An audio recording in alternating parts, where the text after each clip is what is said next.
And welcome everybody. This is our workshop that we do every week here in our free Skool community, the Coherence Coach. And this is in particular a subject that I wanted to really kind of talk to everybody about. So this is going to be recorded. We'll put it on YouTube with clips and all that. Love to get everyone's feedback here.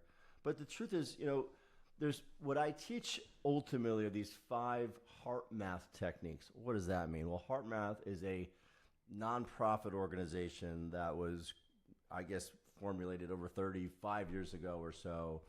Tons of research on coherence, right? Tons of research on understanding how and creating these 5 techniques. So for myself, 15 years ago, I was exposed to breath work, but I needed objective data. I needed to know what I was doing. It had to be backed in science. I'm a doctor. The physiology was very important for me. Physiology, unfortunately, is more important for me than psychology. Right? So I could drive myself crazy, but luckily I've adapted to the idea that I can manage, because I'm a chiropractor, right? So how could I manage blood pressure, getting people to sleep better? As a chiropractor, I realized for 20 and 25 years that most of my patients with chronic symptoms, right, coming back with the same thing over and over again, had a lot to do with chronic stress.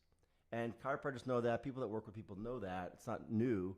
But I was like, well, how do you manage people's stress? I'm adjusting them, removing that interference that occurs in the body so they can be healthier. But what am I doing to actually help them avoid subluxating again? Or what am I doing to avoid cutting this cycle for these people? And it's kind of hard. If your business is just adjusting people, it's kind of hard to take the time and chat with every single person about their stress and how it's impacting their body. So this was amazing that this came along for me at a time where I was stressed out, to be able to understand how I could change my physiology, but I could do it with objective data, right? I had a technology with this thing. So I want to talk about that. There's 5 techniques with HeartMath, and it's not like you pick which one for what are you doing. It's not like you're picking it out of a catalog. Today I want to do this, today I want to do that. And we'll get to that in a minute. But I think what happens with a lot of people when they try things, right? When they try a Calm app, or they go do a meditation, or they take a class in yoga, or they try to do something and they don't get the results they want. They think either the technique or the app or the class doesn't work, or maybe even worse, that maybe I'm the kind of person that just can't do this. And what happens there is they stop, right? They stop because they don't feel successful for one of those reasons. And the truth is, there's nothing further from the truth, right? The reality is there's stages to this. And if you just hop into a meditation or something, you've never done it before, and your nervous system and your psychophysiology, your mind and your body, is not accustomed to doing this, it's not going to work. It's just not going to work. And my biggest fear for people is that this is such an important people to understand that everybody can do this. We're wired to do this. We're supposed to be able to do this to calm ourselves down.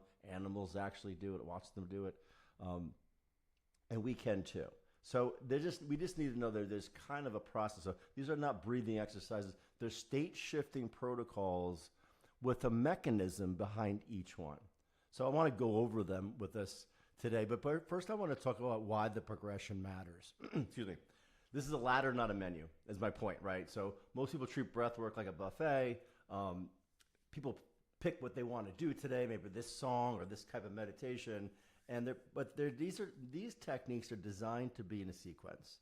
And if you skip or jump ahead, and Sue and I have worked together so she can confirm this, that there's a process. And where she is today, as of even this morning, as to where she was 6 months ago, is very different. And at the beginning, there was tons of frustration. Still is. There's always frustration, right? But I think at this point, seeing the process from starting at the very beginning, which we'll talk about today, and noting that there's a ladder has been very important. So